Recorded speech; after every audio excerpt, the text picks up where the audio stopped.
YCP పాలన ఏముందో చెప్పండి.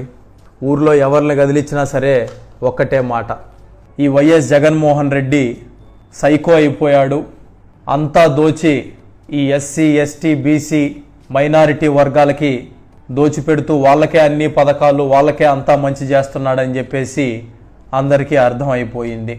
అందుకే మీ అందరికీ మాటిస్తూ ఉన్నాం, 2024లో టీడీపీ పార్టీ అధికారంలోకి రాగానే ఈ పేద నా కొడుకులందరికీ మేమంటే ఏంటో చూపిస్తాము. ఏందిరా మీక చదువులు లేకుండా బతకలేరా? నాడు నేడంట, నాడు నేడు. ఏం బల్లలు లేకపోతే నేల మీద కూర్చొని చదువుకోలేరా? ఏం చేస్తారా మీరు చదువుకొనే?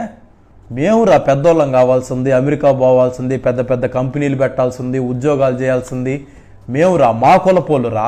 మీకెందుకురా చదువులు పేద మొహాల్లారా? పోయి మీ కులపోళ్ళు ఏం పని చేస్తున్నారో ఆ పని చేసుకోండిరా. మంగళోళ్ళు మంగళ పని చేసుకోండి, సాకలోళ్ళు సాకల పని చేసుకోండి, కళ్ళు గీసేవాళ్ళు పిల్లలు కళ్ళు గీసుకోండి. మీకెందుకురా చదువులో? మేము అధికారంలోకి వచ్చిన వెంటనే ప్రభుత్వ పాఠశాలలను రద్దు చేసి పారేస్తాం. మేమురా బాగుపడాల్సింది, మేము ఒక్కరమే బాగుపడాలరా. ఒక్క 5 సంవత్సరాలు ఈ వైసీపీ ప్రభుత్వంలో మీకు పథకాలన్నీ వచ్చేసరికి బాగా బలిసి కొట్టుకుంటున్నారా మీరు. 2024లో మా ప్రభుత్వం వచ్చాక చూపిస్తాం, ఆగండి. మొత్తం అన్ని పాఠశాలలకి పసుపు రంగులేసి మిమ్మల్ని బయటికి తోలుతామని చెప్తున్నా.